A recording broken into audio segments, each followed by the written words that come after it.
Okay, look, I know you know what Yume Nikki is. My video will not be the first time you've heard of this game. Ever since it was released in 2004, Yume Nikki's been gathering labels like cult classic and influential indie game like the Infinity Stones of RPG Maker horror. But what I can tell you is that I plan to sweat the small stuff. I want to give you an accurate and fairly comprehensive understanding of why this game made strides in the indie developer scene, but also leave some details tantalizingly vague to push you towards playing the game yourself. Because despite its monumental impact, you might be surprised by how many people who have played games inspired by it but haven't played Yume Nikki itself, and I was one of those people. The kind of feelings this game had a major role in birthing and growing are something I hold very dear to me as an avid gamer, but I kind of feel intimidated by how open-ended it was, and how this unmistakable aura of intrigue and mystery surrounds this game to this very day. Even in the year of our Lord, 2023, people still feel a little antsy to download this free game. Don't worry, let me be your guide. I still highly recommend you play this game on your own and let your own experience color your feelings on the game. But if you're looking for the next best thing, let me explain it to you. I'd like to show my respect for this game, as well as for its creator, Kikiyama, by fully delving into this dream world full of unknown sectors and haunting locales. It wouldn't be much of an exaggeration to say that this game inspired a whole generation of future games that followed its lonely footsteps. You've probably seen at least a couple screenshots of this ghostly figure, or a bizarre locale with strangely designed architecture and something inexplicable in the background. If I didn't explain exactly what made this game so iconic and how it spoke to a generation of misanthropes, I'm not really sure what to tell you. I didn't grow up with the game, but I know a million other versions of me in alternate timelines that did, so I'll pay some homage to them, as well as the people just like me, the wanderers and dreamers of life who felt intertwined with Madotsky's life detailed in her journal. I'll be playing the 2018 Steam release, which was published by PlaySim. It's a decent enough version, but this translation is a lot more of a localization rather than just a translation. Certain words in Japanese reference things that don't entirely line up in English. For example, Snow Woman wasn't what the Japanese name referred to, but it's close enough to the point where I don't really care anyways. With no further delay, let me explain the impact of Yume Nikki. Have you ever heard of RPG Maker? Of course you have. Why am I even asking this question? RPG Maker is a series of software designed for the average Joe like you or I to design role-playing games by providing a working game engine and pre-made assets to interact with in an easy-to-understand environment. Once you get past the basics of understanding its tile sets and logic, you're encouraged to upload your own assets and eventually start coding your own functions to the game. At least RPG Maker XP had the ability to code in the Ruby language. 2003 didn't have any coded options, which makes it incredibly accessible, but also fairly limiting by comparison. However, this set of limitations didn't prove to be claustrophobic, but instead cultivated innovation. The restrictions allowed for people who had mastered its simple system and created original assets to make games that rely on the incredibly familiar RPG genre with some old-school graphics. That's what was intended, mind you. There's a basic RPG system of numbers and elements you can modify at your leisure to create a pretty basic Final Fantasy style game, but there were no requirements to actually include this in your projects. The fact this software could just run your game as is with very little stipulations allowed for people to break the RPG mold and create branch movements of games that might not have existed otherwise, at least if you're Japanese. Most of the RPG Maker software was made by one Japanese company, and none were released internationally legally until XP in 2005. There were disc copies distributed in some parts of Asia and Russia, but most of those products released were Japanese and distributed in Japanese forums for a Japanese audience. But what if I told you one of these games broke the mold and became a globally known acclaimed classic despite these humble origins? In 2004, a website created by Kikiyama was created. Who is Kikiyama? I think he would generally prefer if no one asked that question. The identity of this game developer is something he prefers to keep to himself, so I won't delve too deep into what little is known about his life. You can read the embarrassing and awkward Toby Fox interview for that, but I can at least summarize the basics. The website he created contained a project he had made in RPG Maker called Dream Diary, or Yume Nikki when translated. Part of the reason it gained such a cult following was because it was freeware. Anyone can download it for no money at all, which helped encourage people spread it around the Japanese forum site 2chan. The one-of-a-kind atmosphere and mysterious nature of the worlds you explored fostered countless discussions, which led to greater international interest, which created several different fan translations in a variety of languages, with varying degrees of playability. Internet forum culture kept the game in circulation until official translation came in 2012. After the game was being distributed by Japanese publisher PlaySim, it eventually found its way onto Steam in 2018, which is how I chose to download the game. Every version of the original game is free, so it doesn't entirely matter where you find your copy. It's awe-inspiring that a small project founded on an anonymous creator's website managed to thrive on the internet for just shy of 20 years. But what kept drawing people in? There must have been something that stood out enough to cultivate such an intense following. Why did so many people credit Yume Nikki for being one of the first of its kind, the RPG Maker horror or exploration genre? I would say spoiler warning, but with this game, just having played the game is enough of a spoiler on its own. Let me explain. Once you interact with the standard RPG Maker menu, you're immediately introduced to the game and what few mechanics it has to offer. You play as Madotsuki, a little girl living alone in her apartment. She refuses to leave and interact with the world outside of her balcony, confining herself in her room and documenting her lucid dreaming inside of her dream journal, which acts as your save system. All you need to do is fall asleep and interact with your bed by pressing the enter key, and you've entered the Nexus. If you're looking for any greater story or objective, I'm afraid I've got nothing to give you. Yume Nikki decided to boldly do what very few games did at the time and let the player have complete control over where they go and in what order. Really, there's no strings attached. All of the doors you can see can be entered at any time and explored at your leisure. To someone skeptical, this idea might seem unfocused and kind of lazy. How is one supposed to be motivated to explore a game's world if the core narrative through-line is held together by popsicle sticks? However, this ends up being the game's pure, unadulterated masterstroke that countless others have tried to emulate, either through appreciation or borderline theft. The whole point of this game is seamlessly connected to the core idea of exploring a dream world. Think about it. When's the last time your dreams were coherent? Speaking from experience, dreams tend to have very little continuity and sticking points. Things tend to just hop from idea to idea, from place to place, with not a lot of logic behind it or when it happens. Yume Nikki adapts this idea by having you explore how you see fit with no reason to stop, for the most part. You might not be in control of the dreams themselves, but you are in total control over where you go. Each of these doors leads to a vaguely themed location behind them. Take this metal-plated door, for example. Entering inside leads to a psychedelic, mechanical world. What are you to do? That's up to you. This game caters to the wanderers, those who can craft their own intrapersonal narratives and journeys. Each small map loops around the borders of the screen, which might be confusing at first, but strongly encourages searching high and low through parallaxing. What are you searching for? Again, this game caters to people who choose to venture into the unknown. From a moment of searching, you can find an uncanny NPC that either has no effect at all when you interact with it, or they make a funny sound when you do.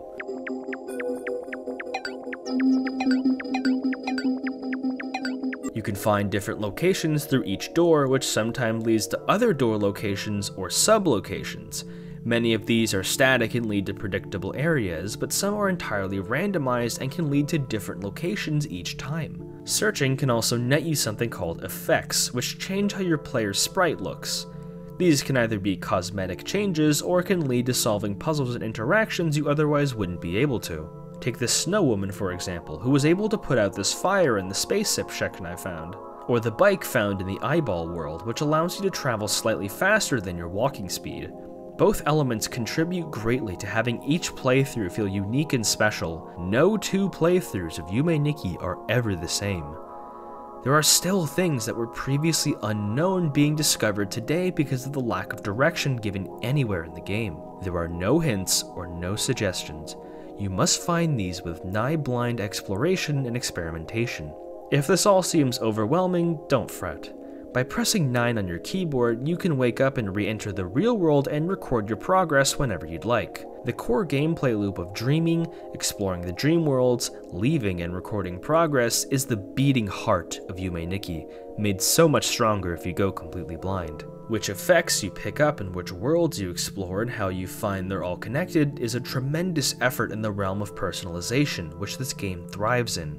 My playthroughs probably had little to no resemblance to your playthroughs, which had no resemblance to the classic playthroughs of people on 2chan almost 20 years ago. For 2 decades, people have been mystified by the soft-spoken somberness of the doors and the worlds you can travel to, which led to the birth of dozens of communities dedicated to discussing it and sharing knowledge, kind of like neat explorers comparing notes on the undiscovered islands in the Americas of old. The Yume Nikki wiki is an excellent resource for all things related to the game, but I highly recommend you don't peep at this wiki at all until you've felt like you're satisfied with your exploration. There is an objective to the game technically. If you collect all the available effects in the game, there is an ending, but I'll hold off on explaining that for now, both for dramatic effect and because it's entirely a bonus to the game. The core of the game does not require an ending, so it should be treated as extracurricular. If you were to constantly check the wiki for specific effect locations or to see where to go to get the ending, you aren't really playing the game correctly, or at least not in the intended fun way. The entire point of the game is that you deal with so many low-stakes RNG encounters that it's supposed to feel like a personalized journey through someone's dreams meant to bring out your own interpretations of the events and locales. And having access to all the information known about it spoils the surprise completely. You aren't supposed to know where to go without having made the connections yourself. Whenever you feel like you've had your fun with the game and feel satisfied, or bored, then the wiki is okay. What do you think this is anyways, Trails? If you absolutely must have some kind of guide or hints, have a friend point things out to you when prompted, while not commenting on what he knows too early. A good friend of mine who's a big fan of this game, go follow him by the way, pointed out to me where to find the bike. Speaking of RNG, let me talk about events. Events are specific things or surprises, events, of course that's what they're called, that happen without any warning. They're typically attributed to a single location and act on specific numerical values being achieved in the game's code, the most famous of these being Uboa. To find him, you must go to Ponico's house, which exists in the Pink Sea, which can be found from the Snow World. Flickering the light switch has a 1 in 64 chance of replacing her with this ghostly visage. The only way to find out if it worked is to test it for yourself. The little ghost boy exploded in popularity of this game, particularly to English-speaking audiences. If there was something this strange hidden inside the game with no clues pointing to it, what else could lie under the shallow water? This event's infamy skyrocketed people searching through this game feverishly, and became the game's defining moment when they saw someone like Peanut Butter Gamer talking about it years ago. Here we see another layer of RNG meant to be a footnote in your personalized journey throughout the game. It might seem somewhat pedestrian now, but the game is positively full of these events, both big and small. All these elements combine to make for a game that cannot be understood and explained through one playthrough. If you know where all the effects are, the game isn't very long to complete, but the journey to get there is never the same thing over and over. Even playing the game in the worst way possible is still thwarted by clever game mechanics and honing into the atmosphere of the unknown. I feel there's no better method to showcase how someone would consume this game than what I've prepared for you. I've had a couple days worth of recordings split up when I played the game for the first time. Allow me to present you through an abridged format. I spent some time reading the game's basic mechanics before I went to sleep. I didn't know which door to tackle first, so I went clockwise and entered the number world first. I was taken aback by its haunting twos as my shoes squeaked against the floor. I was so distracted by the numbers on the floor that I went through a door and found myself surrounded by blackness and lampposts, then beds once I re-entered. All in the span of a moment, I found some spilled blood on the floor, which teleported me into a purple nightmare dimension, where I was caught by then stuck inside of what looked like a maze from the Jack Bros game on the Virtual Boy. When I woke up, I found that my neck was cricked to the side and I couldn't write my journal. While I journeyed and watched what I assumed to be Inca god drawings dance in the background, I woke up and found a mini perk that let me move around to my desk chair. I also found this thing not long later. Hi Vriska. I found the Virtual Boy maze again, which took me to some docks by the ocean, which led me to this guy, which gave me an effect that made me fat. I went to the purple door and had a really fun time stepping on all these goofy little tiles.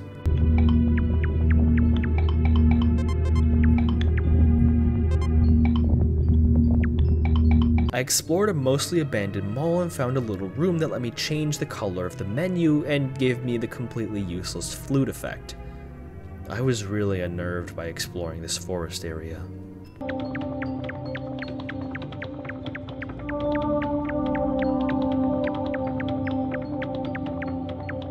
The forest led me to the White Desert where I met some monsters. I found some guy's corpse, which gave me the effect to turn into a traffic light.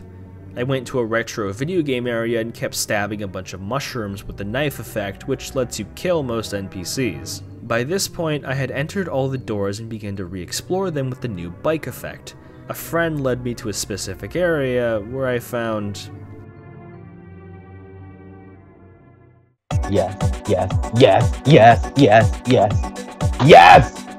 I then got lost and woke up. I also found the effect that allowed you to teleport to the Nexus, but I lost the footage for it because OBS treats me like a dirty hoe. Oh look, there's missing now.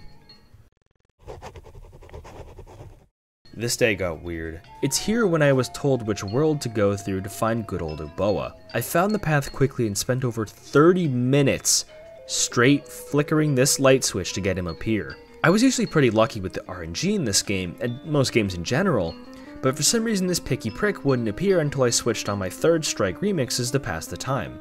Once I got stuck, I honestly just decided to drink in the atmosphere.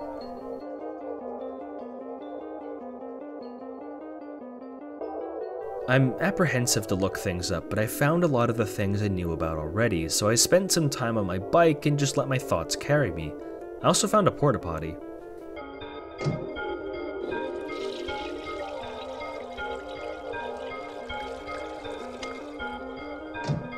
I decided to end off this day by exploring the Number World once more, the first world I ever explored. I found one of these little zipper areas that wasn't like the other. I started testing with my effects, and I think I'll let the clips speak for themselves.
It's here where I began to question how long I should be playing this game for. If there were other events like this, I'm not sure I wanted to see all that back to back. I took some time off from the game and decided that, at least for now, I was finished playing. The snippets of events I've yet to see didn't hook me at the time, so I began to talk about the game with my friend, who went and told me the endings anyways. I went and looked it up. You must find all of the effects in the game and deposit them all in the Nexus room, and, well...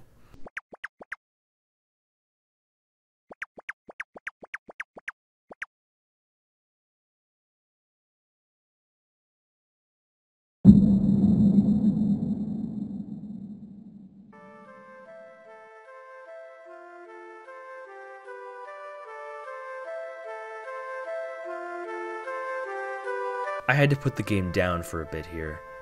Yume Nikki sometimes makes you feel things. A lot of things. Being alone is when our true selves are revealed. We don't have to project or hide how we truly feel about something. When your mind tends to wander, what does it wander towards? For many people, they share our central character's feelings of isolation and anxiety. But Dotsuki is quite lonely, as you can see. Despite her age, she has no friends or family to speak of. She lives alone in her apartment, and not even the figments of her imagination would dare to comfort her if they're not outright hostile to her. You can interact with people, but these aren't meaningful conversations or events. A goofy sound can't make up for the starving human mind's need to connect with other people. Humans are inherently social creatures, so what happens when you're deprived of those connections, even by choice? You get the nightmare realms she walks through. For the creation of this video, I've talked to everyone I knew who played this game in the past, and quite a bit of them reported feeling so alone and so anxious that it made them hesitant to play faster, which is no surprise. Following in the footsteps of a little girl, the picture of vulnerability is only strengthened how vulnerable it made them feel playing it, especially at nighttime. It doesn't take an expert to tell you that a helpless child exploring the ambiguous and threatening world of her lonesome imagination as a metaphor for being confused about life and growing up would resonate with people very strongly, particularly those who would relate to her personal struggles. This is the camp I like to dub creeped players, people who feel uneasy, uncomfortable, and generally on edge about playing the game. It can come in different flavors. The atmosphere, layout, music, or NPCs make people feel a little threatened, which is partly the point of playing the game. You play as someone whose only connection to reality is writing in her dream journal, which of course you'd make feel that way. Interpreting dreams is something you might need to get used to from now on if you choose to engage with this game on the level I recommend you do. It's the kind of game that naturally encourages fan theories on the greater narrative play at what each object and creature inside Medotsky's head mean. These can range from something more pedestrian, like theorizing why she's alone and locks herself inside her room and refuses to leave, to some of the more troubling imagery present. It's important to note that basically none of these are considered the actual explanations for anything. People can peddle coma theories and allegations of assault all they want, but Kikiyama has not graced them with any of them with a response. Nor does it really matter. This isn't the type of game that requires a hard explanation that perfectly references something for the sake of a satisfying narrative conclusion, because it's meant to be confusing. What kind of dream is perfectly explainable and has obvious clues to something you're facing when you're awake? Besides, you'd either become a Reddit armchair psychologist trying to piece everything together, or you're a creepy artist with no boundaries. That's what I hear, at least. However, not everyone I spoke to felt creeped out and alone. Some people actually felt the opposite. They felt at ease and even a little comforted playing Yume Nikki. But how is this possible? How can there be such a great divide between people who feel unnerved and those who feel comforted? Let me explain using a bit of a weird metaphor. Radiohead is an English band formed in the late 80s, but they wouldn't rise to fame until the early 90s with their blow-up song Creep debuted in their first studio album, Pablo Honey. The band continued its abrasive and indie sound with their second album, The Bends. Radiohead stood out from the crowd by tuning their guitars in a way to intentionally make them sound imperfect and kind of awkward when combined with the soothing melodies. This imperfect sound, combined with the growing discographies of songs about people losing connections between each other and following troubled main characters, gives the band a relatable edge that few replicated. A dramatic change in sound came with the 90s OK Computer, which embraced the growing technological progress of the world with an album that told stories of people becoming alienated and alone through a sci-fi lens, combined with a much more electronic sound. If it wasn't blatant enough, all of these elements combined for a band that made people feel divided. Either people rocked out to its shredding guitar strings and gentle floaty voice of lead vocalist Tom York, or buried themselves in a hole because of the subject matter and sometimes conflicting instrumental effects. Why did I give you such paragraphs about Radiohead? It's because there's no better example to explain this divisive melancholy. Think about it critically. How does the song No Surprises make you feel? For many, it's a haunting song that makes them want to curl up in the fetal position, but for me, its somberness covers me like a warm blanket. I love OK Computer because of its melancholic meant to make you feel lonely, but I'm pretty acquainted to the feeling, and knowing that I'm over the hump in that life makes me appreciate how far I've come, so I enjoy the whole album as something I can gently headbang to because I know where it's coming from. That's how I feel about OK Computer, at least. Kid A makes me want to run away and bury myself alive. Point is, the kind of melancholy and isolation Yume Nikki experiments and thrives in is the same reaction people get to hearing Paranoid Android for the first time, which totally explains why some people react the way they do. In this case, the comforted players camp. Look, I've been in a lot of the same places Medotsky has, and without going into too much detail, it makes some of the environments, or at least the interpretations of the environments, something that kind of leaves a bittersweet taste in my mouth. But you don't have to go down the same dark path that she does. The dream worlds are effective vehicles for interpretations given their ambiguous nature, but don't let those guide you how to choose your walk through your own dreams in your own life. Let me be an example to prove that people who feel like she does, it does get better. But it sure doesn't get better by exposing yourself to it unprotected. If you will, let me ramble about something. In the mid-90s, a writer from, I believe, the Conan O'Brien show you might recognize today named Louis C.K. took time off his job and, feeling the wistful pull of exploring somewhere unfamiliar inspired by some childhood experiences, decided to take a trip to Russia. He spoke no Russian, couldn't understand the alphabet, and was worried about the state of the country after the wall had fallen, but he wasn't deterred. The airport in Moscow he described as an airport in the middle of a forest. He recalls his week-long vacation with anecdotes like a waiter in a restaurant intimidating him for a can of Coke to sell for $5 American, because rubles weren't worth anything, then immediately quitting his job because that $5 bill was more than he could ever make in his own currency. When he tried watching TV, it was all dubbed by one man speaking over everyone, so it was entirely indecipherable. The streets he walked on were colossally wide because Stalin demanded that the buildings be dragged further apart for tanks to trot through the civilian streets, leaving the buildings to be held on unstable bricks and concrete foundations. The only way to walk is through the subways underground, which are full of beggars and gangs of stray children who huff glue for the pass the time. He punctuates his experience by explaining how he saw a man with a broken shoe confront a child and goaded him for the glue he assumed he had in his pocket to fix the shoe, which he assumed correctly. And that the misery of the country was so palpable and shocking that you could rightly assume a child would carry glue around because of how common it was for children to become addicted to it. It's a story that reminds me of how human we all are, and there's a reason why I've paraphrased it here. Imagine being Louis in that scenario, not being able to speak to anyone, not understanding what's going on, but feeling frightened and alone because of the foreign circumstances. Yume Nikki feels like being in an alien country or world and feeling threatened. Not threatened enough to feel like you're about to be killed, but just vaguely threatened enough to feel observed and a small part of a plan that involves you the same way a room of people is only changed by your presence because of your standard body heat. However, there was still a reason he went. He went because he bravely, perhaps foolishly, sought out adventure in a land far from his own. He knew it was only a temporary stay, so he felt a little comforted that there was an airport he could go to leave the city with relatively safely. That's the beating heart of the story. There's a razor-thin edge between being frightened and being comforted by the exact same thing. I personally find this game to be the second part, comforting. There were parts I was very much unnerved, but something about the music's gentle strings and chords and having so much room to explore at my leisure made it feel a lot more adventurous than scary. Speaking of the music of Yume Nikki is legendary, or infamous, depending on who you talk to. It lacks the lyrics and chord progressions one would typically assume, and instead rejects that for a much simpler looping ambient effect for each stave. They're deceptively simple and short, but round everything together to make a tremendously unforgettable experience. Let me show you how the average playthrough is affected by the sound in this game.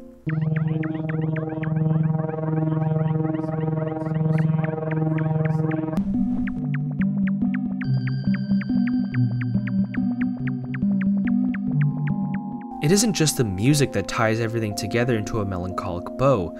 The unique and almost cute sound effects act like a candle in the darkness. The squeak of your shoes and footsteps on different tiles tips me over the edge to feel relaxed.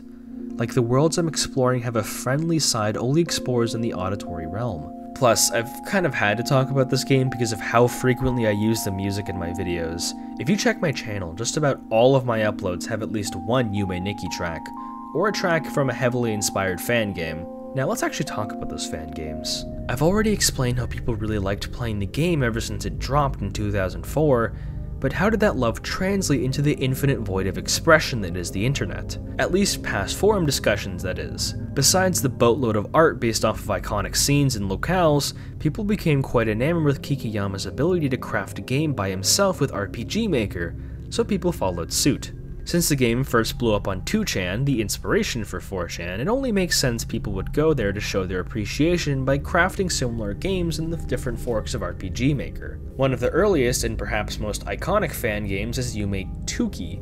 the unofficial sequel released in 2007 on RPG Maker 2000. Despite the name, Kikiyama had no input. Instead, this game was authorized by dozens of different 2chan users who all contributed various elements such as music tracks, artwork, etc. Yume Nikki, much like the game it was inspired by, features no overarching plot, and has you explore dream worlds for your dream diary. It might be a bit dismissive to say that it's just Yume Nikki but larger maps, more effects, and just more to do and see, but that is the core of the game. Through more recent updates to have multiple endings, there is more of a distinguished identity for itself, but its inspiration is dead clear just from the title alone. Honestly, Yume Nikki could get a video all on itself, but for now, there are other games to cover. Breaking the mold from calling itself Yume, we have .flow, another RPG Maker game released in 2009, created by developer LOL, who released the game in a similar manner, semi-anonymously online through a buggy website, the only difference being LOL has his own X account. .flow follows Sabutsuki, who, rather than cataloging her own dream world, explores the depths of her isolated mind inside of her computer. It's here where we see fan games starting to branch out from the core theme and concept of the original game and start to carve out their own identity for themselves. There are a lot more fan games, like hundreds more in this wiki alone, and not all of them run with their own unique concept, which is not a bad thing. Some games are purely labors of love for the original game that want to emulate the same feelings for other players as it gave the developers, which is a heartwarming sentiment. Besides, most of these games are free anyway, so it's not like it's infringing on anything. For some, fan games are where they're satisfied, but some took to push the envelope and took what they wanted from Yume Nikki and made their own game. Eve is another freeware horror game released by a solo dev in 2012. You follow a girl named Eve as she meets people inside of a strange haunted museum as she solves puzzles and figure out what's going on. Sounds nothing like Yume Nikki, right? Well, it's because it has its own identity, but carries over a few core ideas. You must play as a lonely little girl with a strange name exploring creepy landscapes inside of an RPG Maker environment. It might not seem all that connected, but this genre of game was something Yume Nikki essentially created just by existing. Kikiyama might not have known it, but when his game was released, it was a bold statement that one person could craft a video game and have it be adored by millions. There are many more games inspired by Yume Nikki in big and small ways, either in more obvious ways of being similar RPG Maker romps, or from games that are clearly their own things like Undertale and dozens of other indie games. The atmospheres and creative endeavor this game's inspired is truly unlike anything I've ever seen. Even in small ways, this game's impact is still felt in waves to this day. All of that from a little freeware game, or a walking sim, as some people crudely put it. Sure, buddy. A lot of my friends are really into it. Since everyone seemed to take something from this game and make something of it, what have I done to commemorate? I'm no artist, so I'm not making a game anytime soon, but I do have a bit of a pet project in the making. Once I've uploaded this video, I'll be keeping my own dream journal. I don't expect to have the same dreams or anything, but I'd like to emulate the kind of feelings this game gave me by walking in the footsteps of this lonely little girl. That's the kind of game this is. It's a game with so much potent energy that just by inspiration you can create something that matches on its level. And I don't think there are a lot of games like that, where someone can take one piece of this big jigsaw puzzle, expand on it, and have it almost overshadow the original game. Think about Undertale. It's one of the biggest indie games of all time, and it owes so much of its existence and inspiration from Yume Nikki. There are a lot of games inspired by it, and I plan on playing a whole host of them. Stay tuned for that, and for now, have a lovely rest of your day.